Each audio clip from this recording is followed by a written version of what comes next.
Hey guys, Eric here again from Bloat Games. Got a little review video for you today, but first I wanted to do a little house cleaning, and just let everybody know thank you. I had a pretty overwhelming response for the video I posted the other day about retro clones and copyright and plagiarism and whatever. I posted a video asking a question, and wow, as far as feedback, that's definitely by far the most feedback I've ever received. Over on the RPG Brigade Facebook post, got a ton of great answers from, or great comments from Levi. We got Shane, who ended up sharing it on his blog. Also Antoine. Who else? I don't want to leave anybody off. Chris gave me some good information. And then, down in the actual YouTube comments, ton of great replies, including one by Chris Mason himself, who is the writer for one of the books that I was showing off. I had showed off these two books, and one of the things I said is that they had some of the same information in them. And, I basically want to know, how was that legal? How did that work? And it turns out that I didn't understand the SRD or the open gaming license as well as I probably should have. I want to make it very clear, though, I was never accusing either Mr. Spawn or Mr. Mason of plagiarism. That totally was not my intention. Also, these two books are really, really good and definitely deserve, purchase. Like I said, White Box, that's my D&D. So, White Box, fantastic medieval adventure game by Seattle Hill Games. If you don't have it already, it's available through Lulu. Check it out. It's also available through DriveThruRPG. You can get it there as well. Alright, but today, for you, we're going to be doing a review of a type of game that I haven't reviewed yet on this channel. We're going to be doing a Savage Worlds review of Necessary Evil. Alright? Now, what Necessary Evil is it's a setting. It's kind of a superhero setting, but let me explain. With all the Savage Worlds setting books that come out that are made specifically by Pinnacle Entertainment, there's always a twist. So, like, you got Deadlands, right? But Deadlands just isn't a Cowboys game. It's a Cowboys game with an alternate history with Weird West. All right. In Necessary Evil, this is a superheroes game where you play supervillains. I'll explain. Alright, so in the setting, there was an alien invasion, right? And the aliens that invaded, they either captured or killed 98% of all superheroes. And then they decreed that anybody with superpowers on Earth was going to be put to death. So the villains could either fight or flight. And so in this game, you actually play the super villains fighting to save humanity, to save their own butt. Really awesome. All right, the game starts off. It's got a player section. It's got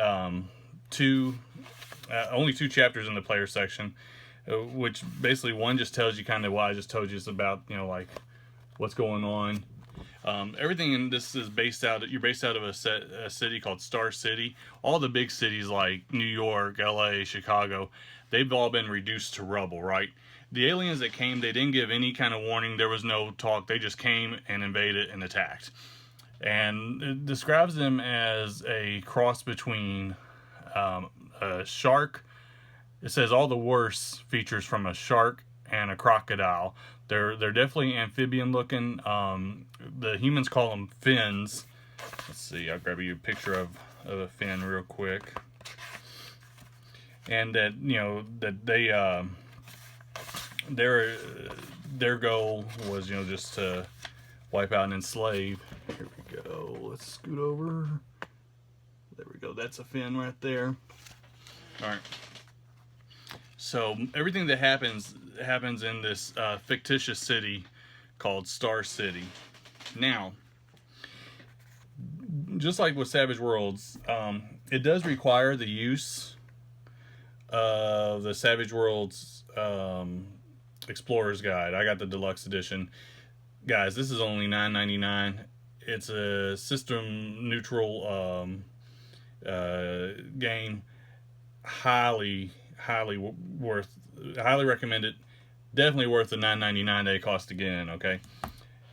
Necessary Evil. I have the Perfect Bound softcover book, $19.99. They also have a hardcover book available, which I believe is $29.99. So their books are very cheap. Because I mean, this is a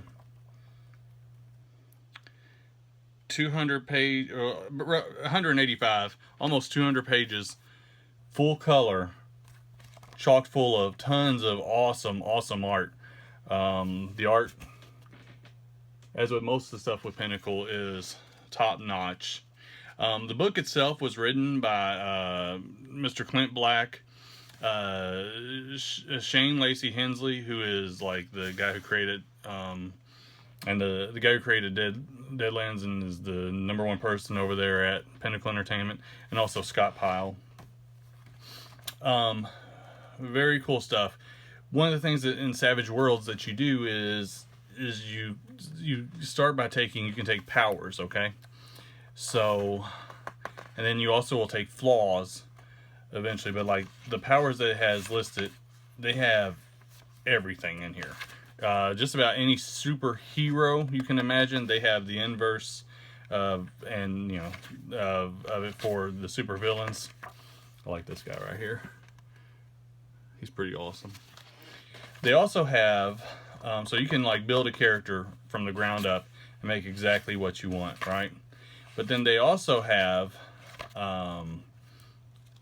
in the player section, they have like pre-generated archetypes. And these are characters that, you know, you kind of know who they're going for. You got the Gadgeteer, like he'd be like the Blue Beetle, you know. The Scrapper, maybe like a Wolverine. The Speedster, you got the Flash.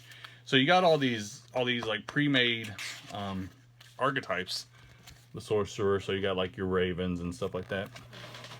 That you can take and adjust fairly easily, and much quicker character generation. But then you get to the Game Master section. Now the Game Master section, I'm not going to go over too much. I'll tell you my feelings on it. It does a really great job. It's got a couple plot point campaigns that it leads you through. Also gives you more details than the players have, so that in the player section, so that the players can discover more information, and you can, as you're playing through, and you can guide them through the process of that discovery. Very great book, very fun setting, very unique twist on your standard superheroes game. As a guy who loves superheroes, this book does a great job. Now, I want to point out another product too by Savage Worlds. Savage Worlds also has the Superheroes Superpowers Companion, which is also $19.99. I got the softback. I believe it comes in a $29.99 hardback as well. But for my money, if I was going to choose one, choose the Necessary Evil, because you get a lot of the same powers, but you get so much more as far as the plot point campaigns, the setting, and all that. So again, Necessary Evil by Pinnacle Entertainment Group, a Savage Worlds setting. Here, let me get the Savage Worlds in there for you. It was also published by Studio 2 Publishing. Same people who do the Rifts publishing for the new setting that they did there. Check it out. If you're into Savage World, if you have any questions or anything like that, you know, drop them down below. I'll do my best to answer them. I am not the world's most knowledgeable person when it comes to Savage Worlds. I've read the books. I do like it. I have very limited experience playing it though, but this is one that I definitely am interested in running sometime. So anyways, that's what I have for you today. Necessary Evil by Savage Worlds. Thank y'all so much and have a great day.